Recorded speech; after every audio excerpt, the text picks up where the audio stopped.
नमस्कार दोस्तों। मैं कुलभूषण मोंगा आप सबका अपने YouTube चैनल पे स्वागत करता हूँ। बहुत दिन पहले हमने इस बात की डिस्कशन की थी क्लास में कि हम एक ऐसी वीडियो बनाएंगे जिसमें हम जान सकें कि जो हमारे पास एज एन एस्ट्रोलॉजर हमारे पास जो क्लाइंट आ रहे हैं वो कुछ ऐसे तो नहीं हैं जो कि हमारे प्रोफेशन पे या हमारे पर्सनैलिटी पे कुछ ऐसा असर डालें कि वो हमें बाद में अच्छा ना लगे। तो हमें उन क्लाइंट के बारे में थोड़ा ज्ञान होना चाहिए एस्ट्रोलॉजर या जोशी होते हुए कि वो किस किस्म का इंसान है। यानी कि अगर वो बहुत चालाक चतुर और बेइज्जती करने वाला है तो हम उसको उसी तरीके से डील करें। तो हम ये भी कह सकते हैं कि वो बहुत चालाक होगा, धोखेबाज भी हो सकता है। वो अलग अलग तरह के जो कम्बिनेशन पर अभी हम देखेंगे उसमें आ जाएंगे। और वो धूर्त भी हो सकता है, यानी कि एक ऐसी चालाक लोमड़ी की तरह का इंसान जो किसी भी इंसान को धोखा दे सकता है, फरेब कर सकता है, उसके साथ जो भी गलत करके वो अपना ठीक करने की कोशिश कर सकता है वो होगा। और अब एक और कि अगर हम जो देख रहे हैं इस वीडियो को उसमें ऐसा कॉम्बिनेशन दिखे तो हमें अपने अंदर झांक कर देखना पड़ेगा कि क्या हम ऐसा करते हैं तो हम अपने आप को कुछ सुधार सकेंगे, अगर सुधारना चाहें तो। पर अगर ऐसा हमारे क्लाइंट में हो तो हम थोड़ा सावधान रहें, क्योंकि वो हमें कभी भी बदनाम कर सकता है। तो चलिए हम इस कॉम्बिनेशन को शुरू करते हैं। आपके सामने स्क्रीन तो पहले से ही दिखाई दे रही है, परंतु ये जो पहला कॉम्बिनेशन मैं बताने लगा हूँ ये उस धूर्तता का नहीं है। ये क्योंकि स्क्रीन में सामने मैंने बना लिया था तो इसलिए आपको बताना मेरा फर्ज बनता है। पहला पॉइंट, पॉइंट नंबर 1, अगर हमारे लगन पे मैलेफिक प्लैनेट हो, हम मैलेफिक शनि केतु और राहु को ही लेते हैं। बाकी सन मंगल या मून जब होते हैं मैलेफिक तो वो बात अलग है। कभी कभी मरकरी भी हम लेके चलते हैं कि जब वो मैलेफिक के साथ बैठता है तो मैलेफिक बिहेव करता है। पर अभी हम जो पाप ग्रह हैं उनको नहीं, पाप में वो आ जाते हैं पर पापी ग्रह लेके चल रहे हैं। हिंदी में हम पापी ग्रह बोलते हैं। वो सिर्फ शनि केतु और राहु यही होते हैं। तो देखिए आपके सामने जो अभी कुंडली दिखाई दे रही है उसमें देखिए लगन जो है वो पाप ग्रहों से ग्रस्त है। उसमें पाप ग्रह बैठे हुए हैं और राहु की वहां पे दृष्टि है, शनि और केतु वहां पे विराजमान हैं। और नक्षत्र भी सेम है, लगन का, शनि का और केतु का। परंतु इसकी धूर्तता वाला नहीं है, ये मैं आपको बता रहा हूं।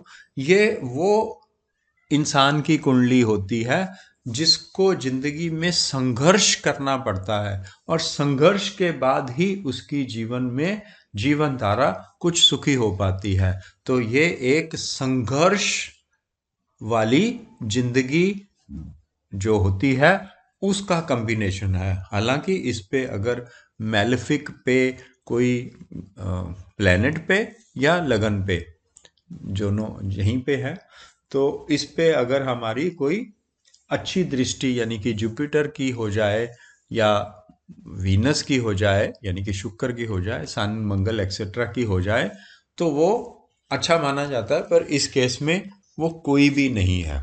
तो ये एक संघर्ष पूर्ण जिंदगी का एग्जाम्पल आपके सामने है। अब हम चलते हैं धूर्तता वाली कुंडली का पहला चार्ट देखते हैं जो आपके सामने आ रहा है।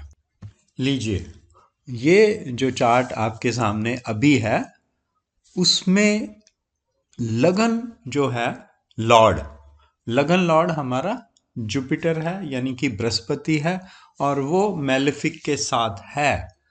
तो ये एक ऐसे इंसान की कुंडली है जो धूर्तता करता है, चालाकी करता है, या जो भी धोखाधड़ी करने की काबिलियत रखता है। परंतु इसमें भी वेरिएशंस होती हैं। जैसे ये सेम नक्षत्र में नहीं है दोनों। मैंने इस वजह से इसको ऐसे बनाया है ताकि आप लोगों को समझा सकूं डिटेल में।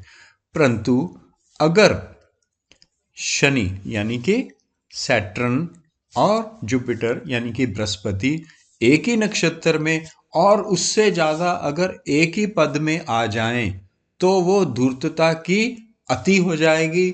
सेम नक्षत्र में आ जाएं तो काफी होगा, बहुत ज्यादा होगा। परंतु जो अभी आपके सामने है उसमें नक्षत्र डिफरेंस है। शनि की जो डिग्री है वो 12.42 डिग्री है और जुपिटर की यानी कि बृहस्पति की 28.14 है। तो नक्षत्र सेम नहीं है, तो ये काफी दूर है। दूरता लो क्लास की इस केस में हम कहेंगे। तो ये एक धूर्त या चालाक कहिए, या जो भी आप नाम देना चाहें, चालाक इंसान की कुंडली तक ही सीमित रखिए। धूर्तता बढ़ती जाएगी अगर वो प्लेनेट बिल्कुल नज़दीक आते जाएंगे, सेम नक्षत्र में आ जाएंगे तो काफ़ी अति हो जाएगी। अगर सेम पद में आ जाएं, सेम पद में आके सेम डिग्री के हो जाएं तो वो अति ही चालाक होगा, धोखेबाज होगा। चलिए हम एक और कुंडली देखते हैं इसके बाद। Point number 2। अब देखिए आपके सामने जो कुंडली है उसमें मंगल जो है वो सन को देख रहा है। सन हमारे शास्त्रों में, एस्ट्रोलॉजी में कहा गया है कि आत्मा है। मंगल हालांकि प्लेनेट अच्छा माना जाता है कई केसेस में, बट मंगलिक दोष में और यहाँ इस केस में भी मंगल जब हमारी सन को देखता है सिर्फ 7वीं दृष्टि से, चौथी और 8वीं या 12वीं कोई भी नहीं लेते हम, मंगल की हम चौथी 8वीं नहीं लेते, सिर्फ 7वीं दृष्टि से देख रहा है। तो ये इंसान धूर्त हो गया। अब मैंने इस केस में पिछले केस में थोड़ा डिफरेंस रखा था। अब देखिए मंगल की डिग्री है 26.57 और सन की डिग्री है 27। एक दूसरे के बिल्कुल स्टिक सामने बैठे हैं। अगर आपने देखा होगा जो वो निशानेबाज तीर लगाता है तो ये बिल्कुल एक दूसरे को निशाना लगा रहे हैं। इसी तरह से अगर मंगल या सन की डिग्री में आपस में जो डिफरेंस है वो बहुत ज़्यादा हो जाएगा, कोई 4 डिग्री हो और वो 20 डिग्री हो या 25 डिग्री हो, तो वो धूर्तता कम हो जाएगी। पर ये अति धूर्त इंसान की कुंडली है। ये किसी भी तरीके का कोई भी धोखा कर सकता है, चालाकी कर सकता है। जो भी इसके बस में होगा ये किसी को नहीं छोड़ेगा धूर्तता के केस में। तो ये हमारा दूसरा केस हो गया। डरिए मत, इस तरह की कुंडलियां मिलेंगी, सिर्फ सावधान रहने की जरूरत है। चलिए अब आपके सामने एक और कुंडली है।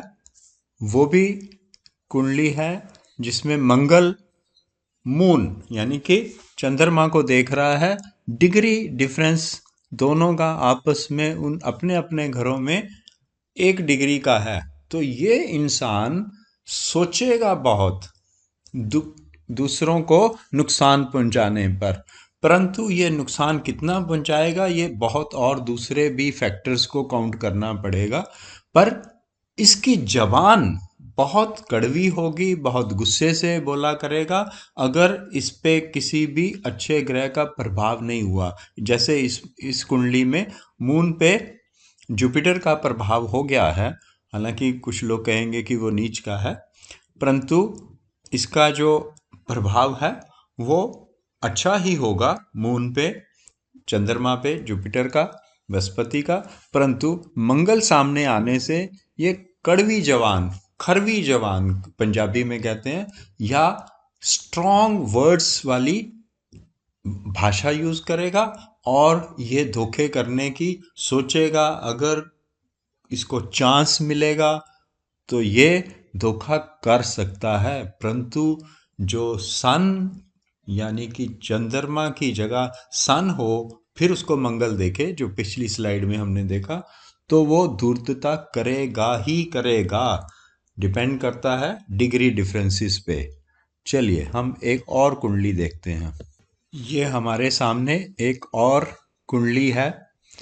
अब इसमें बहुत चालाक वाली लोमड़ी से पाला पड़ने का संभावना आपके सामने है। वो क्यों है? मंगल और मून से नहीं है।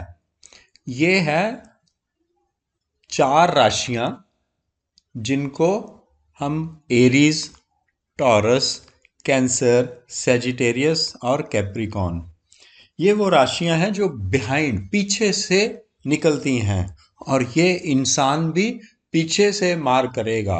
हाइंड, छुपा हुआ शत्रु है। अगर आपका दोस्त है तो आपके सामने ये हो सकता है बहुत प्यार से बोले, परंतु ये छुपे हुए दुश्मन की तरह है और ये मार करेगा। क्यों? रीजन देखिए, इसमें जो बुध है वो हाइंड यानी कि सेजिटेरियस में बैठा है।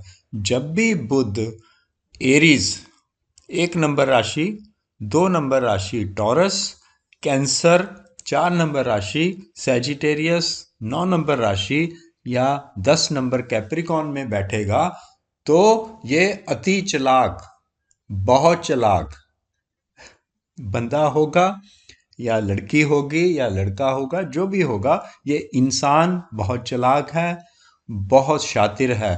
साथ साथ में इसमें और भी देखिए कि जो लगन है वो भी टॉरस है, ओ सॉरी, वो भी एरीज है।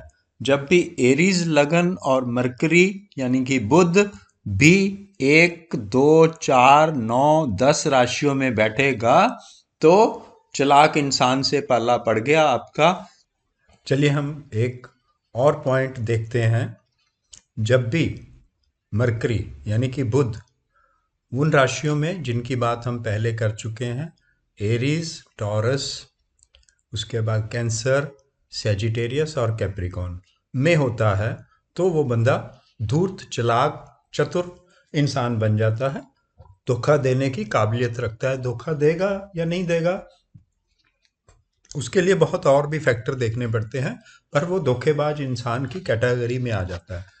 अब उस पे अब अगर हम ये कहें कि एक तो हमारे पास करेला है और उस पे नीम चढ़ गया, यानी कि उसके साथ आके राहु बैठ गया, और इस कुंडली में जब आप देख रहे हैं तो नक्षत्र सेम है, तो ये मीडियम, उसकी करेला मीडियम का चढ़ा हुआ है।